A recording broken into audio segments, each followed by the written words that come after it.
the statement by BCLB. I know you've answered that before, but since we came in late, you can tell us maybe how that has actually affected you.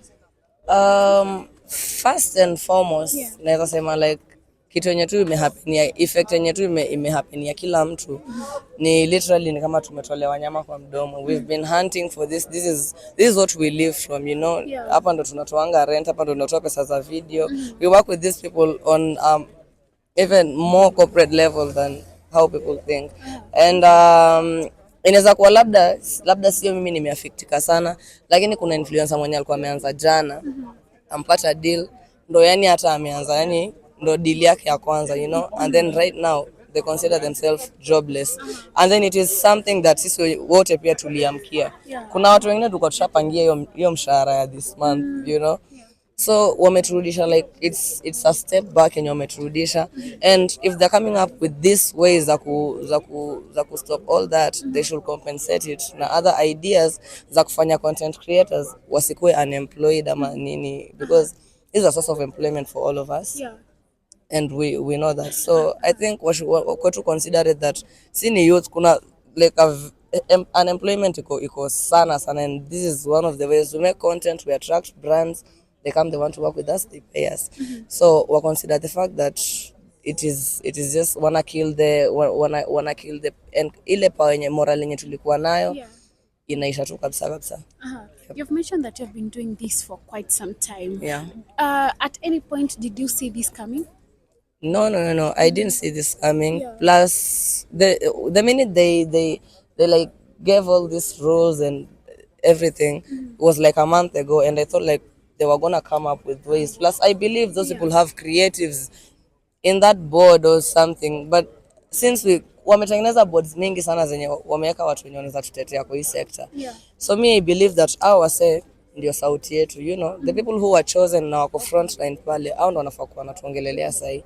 So me sikuwa nimeiona ati itakuwa this bad, but I still hope that watu wenye walichaguliwa pale they're gonna do something, and us are gonna be here to back them up. What do you think could have been done better instead of just banning influencers? No specific idea, literally, because ikitu tumeipata sisi wote juzi. But one thing for sure that I know is hakuna venye mtatuambia tu wakulima msilime alafu msitupe alternative, you know. I think it's just some type of frustration in wanataka. I don't know what point they're trying to prove, but again, the people who are there, we can have like a whole meeting, let's discuss tunaweza how can we go about this, because wamefanya hii kitu without even involving us, haujakuwa involved, hujatoa hata maoni yetu tusikike tuambiwe how we can go about this. Tumeambiwa tu you guys, all of you are fired, literally. So it's not really fair, and I think they should just go back to the boardroom and discuss this again.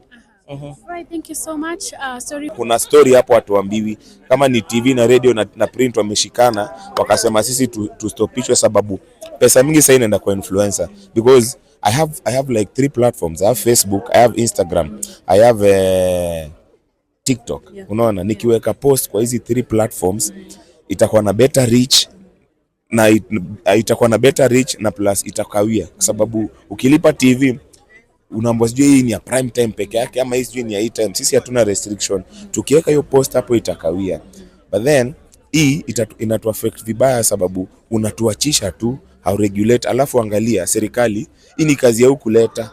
Unaona, sisi hatutaki kazi kutoka serikali, tutajijengea. Hii ni kazi ya kuleta.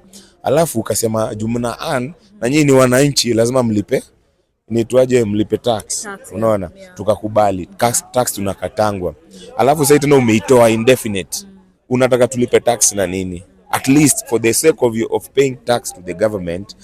Alafu sisi tutaenda wapi sisi kama vijana wajanja wa Islam? Turudi tunyongane ama tungoje mvae suti tunyongane? Mtasababu pia nguvu tuko nayo. Unaona, tumeshiba, lakini hiyo ni kazi hatutaki kufanya.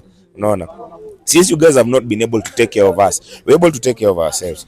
Put up regulations, sisi tutafuata. Unaona, lakini ya kustopisha mara moja looks so bad, na inakanika kuna malice. Au wase wa TV atuambie kama hao ndo wamekuja wakastopisha hii kitu, ama wase wa radio, sababu nyinyi mnaendelea, sisi tumesimamishiwa. Na kama si hivyo huyo mkubwa wa BCLB, a reverend or someone, sisi tusiingilie kanisa na wewe usiingilie kazi yetu. Unaona, sisi tunaheshimu kanisa, tumelelewa kwa makanisa, lakini kana sisi tuongee, tuelewane, sababu it will be of no good tukikuwa idol. Unaona, utakuwa umeaffect watu wengi sana. Mimi niko na wasemushu tunao, niko na cameraman, niko na jamaa wa sijui wa sound wa nini au watu wote editor. Unaona, au wanaenda wapi? Ndawaambia niaje, tulieni mtaani. So serikali tafadhali, sorry, hata si tafadhali, anyway, tusikizane.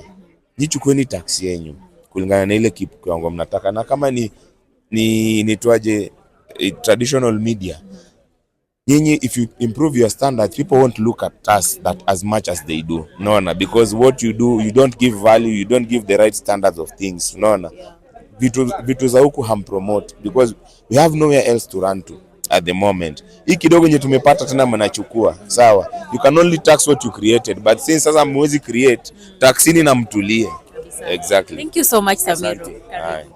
Tonight we are here, tunataka tukusikia maoni yako and how it has affected you as a person kuhusiana na hii betting. As a content creator or something of the sort. I just feel like I've said in almost all the interviews I've done here. To me, I feel it's unfair. I feel it's uncalled for. I feel it's more of selfish decisions as far as, trying to dim the lights of young Kenyans, young creators who expect, to make the country better as far as the economy is concerned. So if you're looking into that perspective as far as the new world order is concerned, I feel like they're making a mistake by killing the careers of young Kenyans who are just trying to put a food on the table. You're feeling me? So if they look into that and, if they look into that as far as making our lives better, then I think they should be sitting on the table with the online influencers and online creators, and have directives that will be favorable for both parties. We can't just have the media, or rather the mainstream media, eating the piece of the cake. Then the other chunk of the cake is, not being given to the online media that built the, all that. So it's unfair to me. Yeah. Thank you so much, Nimrod. Karibu. Alright, tuko hapa na GK Serikali. No, wanakata hiyo mani. Wanakata sasa wanakata hiyo mani. Ndio maana tuko hapa. Okay, we want to hear from you. Unajua hii story yote ime affect so many people. Also once worked with a betting company, and I feel so bad when ukiona vitu kama hizi na happen. We want to hear from you. Imekuwa affected, and how do you want this thing to be solved? Okay, not only me has it affected, but the group that we are here, those who are absent, Yes. there are many people who would have been here, watu milioni moja. If we decided to come with the people who have been affected, there are many. So we are here first to urge the BCLB. Let them call us, let them sit us down, let them correct us where they feel we have goofed and blundered instead of discriminating us. This is where most of us are earning a living, and they're infringing our right to earn a decent living, which is protected in the Constitution. So as our advocate had said, we're just giving them hours so that they can solve this. Call us, let them correct us. The banning is not solving the issue. There are many people who are going to be rendered jobless. One of us had said there, banning us meaning there's a group of like 10 people who are going back home. The government or the republic is trying to solve the unemployment issue. If they ban us, don't you think they are creating more unemployment youth? So we ask them, let them sit us down. We will work it out. Yes. Right. Thank you so much, GK. Thank you. Let's hear. Hi. Hi. Kindly introduce yourself and tell us how this thing has affected you as a person, as an influencer. My name is Castro. Domiciled mainly on X. I've been on this business for the last 12 years. 12 years? Yes. Yeah. So behind me, there's a team of around 120 people. Those are the people who are affected. Right now, as we are talking, they're out of job. Yes. So because this thing happened like almost 3 days or 4 days ago, Yes. what do you have to tell the government or BCLB? What are you expecting from them? Because now that you've talked about this issue, and I know there is something that you're expecting from them. This is a classic example of cutting your hand to spite the face. The same from, if you look at the betting ecosystem, who's big between the radio, between the media, and the influencers. We should bear the brunt of what has been done. So I think the smaller person in this aspect, the content creators and influencers, are taking the brunt for an industry. We are being used as the fall guy. But if we have the same influence as they say, why can't we be used to tell our audience and people to bet responsibly? Yes. And yes, and before I forget, on BCLB, who represents our interests for the young creators, influencers, celebrities? Who talks for us? We have someone from operators. They can speak for themselves. They can take care of their business. The person who could not take their business is the one who is being sacrificed in this case. Yes. And what do you think BCLB chose to shut off? Because of course TVs are working, Yes. radios, magazine, but only online influencers are being told not to do this. Because you are the weakest. We are the weakest link. You think you are the Yes. weakest? Yes. So what are you? Because you don't have a voice at the table. Yes. So what do you think should be done? One, if the board of the BCLB has to be reconstituted, a voice from the creators, influencers has to be there. Yeah. That is one. And another angle to look at it is, I think probably the government is also angry at social media and what it has done in the governance space. So it could also be a fight back. That is my opinion. Yes. Okay, lastly, maybe parting shot from you to Yes. BCLB and government. We are not the enemy here. Yes. Okay, all right. Thank you so much. You're welcome.